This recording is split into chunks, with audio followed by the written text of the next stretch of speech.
Hello, Gemini. I am Blessing Dahlia. I am a first year radiologic technology student from Southwestern University, FINMA. I am here for a mock interview for our final exam in our Purposive of Communication. Please ask me 10 random questions about the radiologic technology, the basic patient care, safety, and my motivation for choosing this career. I will do my best to answer honestly and clearly. After the interview, provide feedback on my performance by categorizing it into good points and points for improvement.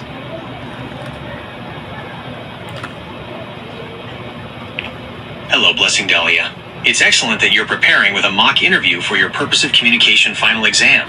That shows great initiative. I am ready to help you practice. I will present the 10 questions to you one by one, covering your motivation, core radiologic technology knowledge, basic patient care, and safety. After you've answered all 10, I will provide comprehensive feedback. Please answer each question honestly and clearly. Let's begin. Question 1. Motivation/career choice.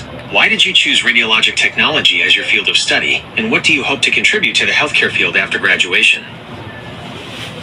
I chose radiologic technology because back when I was 13 years old, I was admitted and was diagnosed through an X-ray and check my what kind of illness that I have, and in that I saw the radiologic technology. I was fascinated on the things that they do, the works that they do, and there I am here today to pursue that. And so what do I hope to contribute to the healthcare field after graduation? After graduation, I hope to contribute to the healthcare field by helping patients to feel at ease and calm, and to ensure that I will producing an accurate diagnostic images to the patient.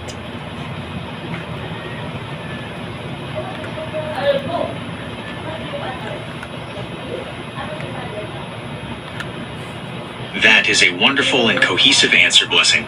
Starting with a personal experience shows passion, and finishing with a commitment to both patient comfort and diagnostic accuracy shows you understand the dual role of a technologist. Now let's move to a technical question.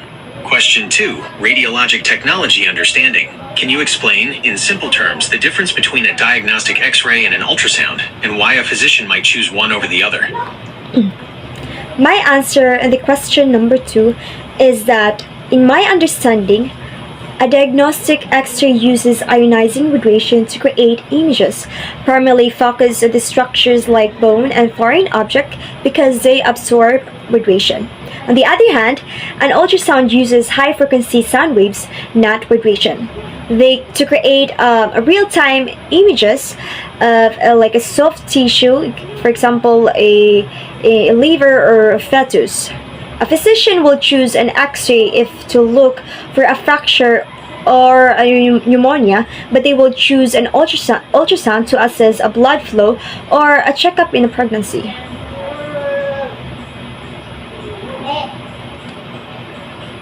That is a perfectly complete and well-articulated answer, Blessing.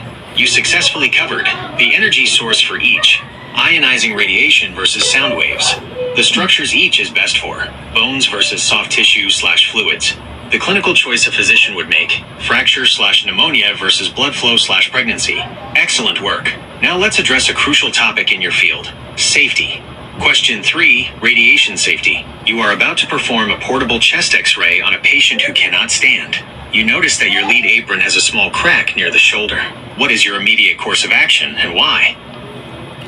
My immediate course action, I must stop immediately and get a new undamaged lead apron. A cracked apron won't block the radiation properly, and my safety is a priority under the ALARA principle. I must report the broken apron so it can be fixed or thrown away.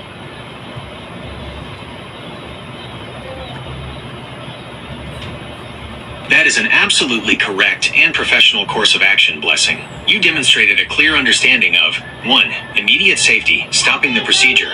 2. Radiation physics, recognizing that a crack compromises shielding integrity. 3. Core principle, prioritizing safety by adhering to the ALARA, as low as reasonably achievable principle. 4. Accountability, reporting the damaged equipment to ensure no one else uses it. Excellent job on a critical safety question. Question 4. Basic patient care, professionalism. A patient is visibly anxious and crying before an examination. How would you approach and communicate with this patient to help them feel more comfortable and cooperative? For me, I will approach and communicate with calm to the patient and to say good things that help the patient and acquire professionalism towards the patient. I will then explain a very simple step before I do it and assure them I will be right there the whole time, helping them to build trust and makes the exam easier and better.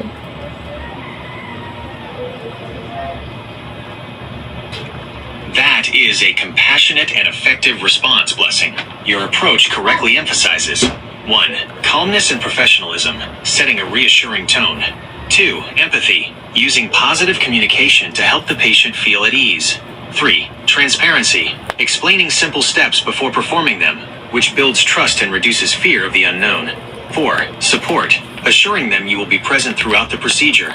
This demonstrates strong patient-centered care. Question 5. Basic safety. What is standard precaution, and why is it essential for radiologic technologists to follow it during every patient encounter?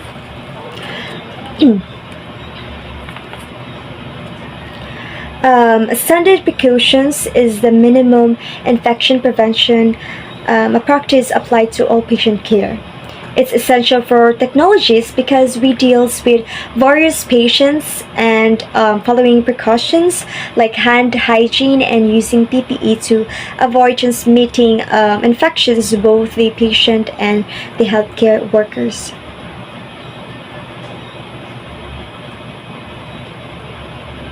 That is an excellent definition, Blessing. You hit the key points perfectly. 1. Scope. It applies to all patient care. 2. Core practice, hand hygiene and using PPE. 3. Purpose. Protecting both the patient and the healthcare worker, stopping two-way transmission. Your understanding of standard precautions is very clear. Question 6. Radiologic technology understanding. The principle of image gently is crucial in pediatric imaging. What is the core idea of this campaign and how does a technologist apply it?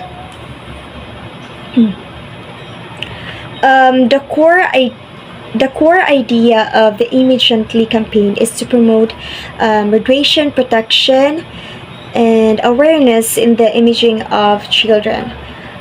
Children are sensitive rather than the adults through the radiation. Technologies applies this by using pediatric specific exposure techniques to deliver the lowest possible radiation dose, like under the ALARA principle, applying the ALARA principle.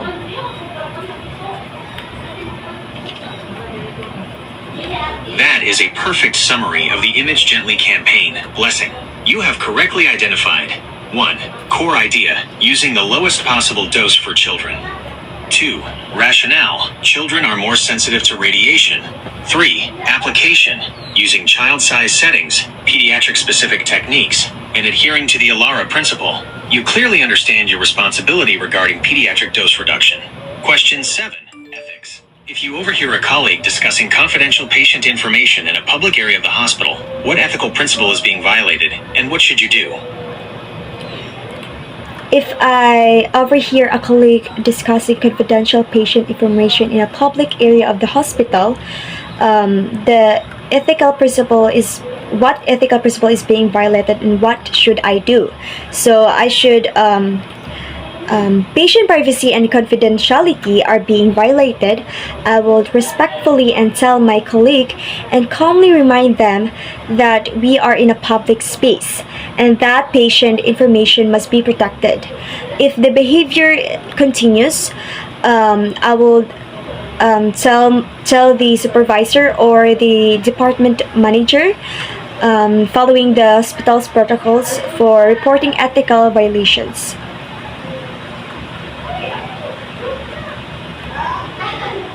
That is an excellent, comprehensive, and professionally mature response, Blessing. You clearly identified 1. The violation, patient privacy and confidentiality, a core ethical and legal principle. 2. The immediate action, a respectful and quiet reminder to the colleague, addressing the issue directly but privately. 3. The escalation, telling the supervisor or manager if the behavior continues, following protocol to protect patient secrets. This shows you understand ethical accountability and professionalism. Question 8. Radiation safety. ALARA. Other than time and distance, how do we use shielding effectively to protect the patient's reproductive organs, especially if they are of childbearing age?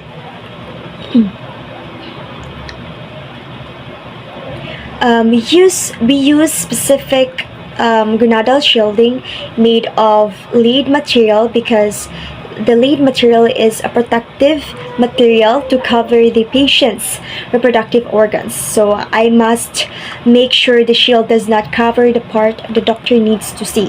This is important step actually to reduce unnecessary radiation exposure to sensitive areas following the ALARA principle also.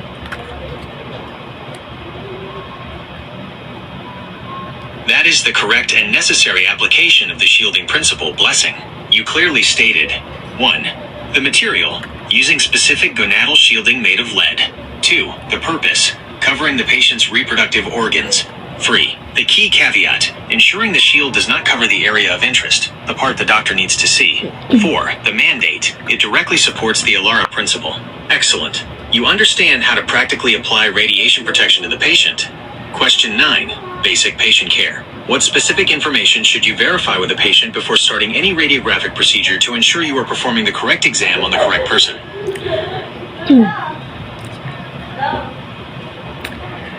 I will verify the patient about their personal information like the name, the age, date of birth, and also the specific procedure being performed, like, for example, the chest x-ray, and also lastly the specific area or side of the body to be imaged.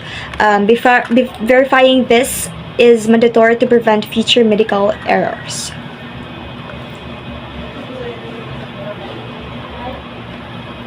That is the perfect verification protocol. Blessing. You correctly identified the 3 essential components of safety checks, often referred to as patient ID verification. 1. Identity, full name and date of birth. 2. Procedure, the correct exam to be performed, e.g. chest x-ray. 3. Site/side, the correct part or side of the body, e.g. left wrist, right hip. Your reasoning that this prevents medical errors is spot on. Question 10. Critical thinking. Imagine you arrive to work and the x-ray machine seems to be malfunctioning. It powers on but won't take an exposure. You have a line of patients waiting. What is the professional and responsible first step you should take? My first professional and responsible step is to immediately notify the department manager or lead technologist of the equipment malfunction. Simultaneously, I will inform the waiting patients about the delay, apologize, and provide an estimated time for when they might be moved or to another working room.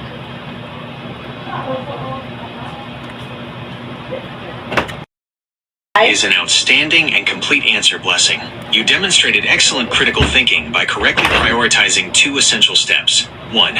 Safety and logistics, internal action. Immediately notifying management lead technologist. This is the most crucial professional step as they manage the hospital's resources and call for service. 2. Patient care, external action.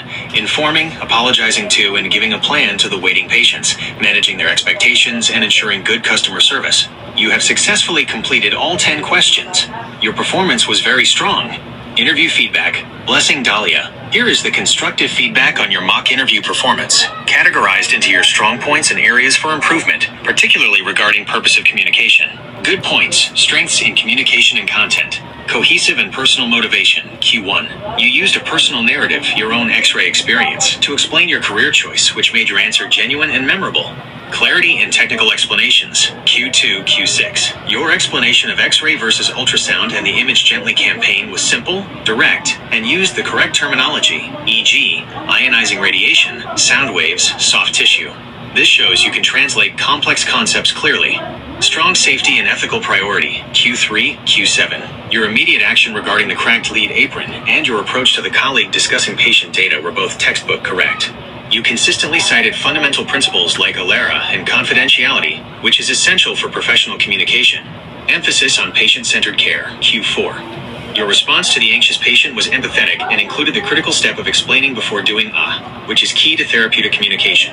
Excellent critical thinking, Q10. You correctly balanced equipment failure, reporting to management, with patient care, managing expectations, showing strong professional judgment. Points for improvement, focusing on purposive communication, conciseness and delivery. While your answers were comprehensive, sometimes you restated the same information multiple ways. For a professional interview, practice delivering the core message in 1 or 2 punchy sentences. Example, for Q5 standard precautions, your answer was great, but you could practice combining the definition and purpose into a single strong statement to save time.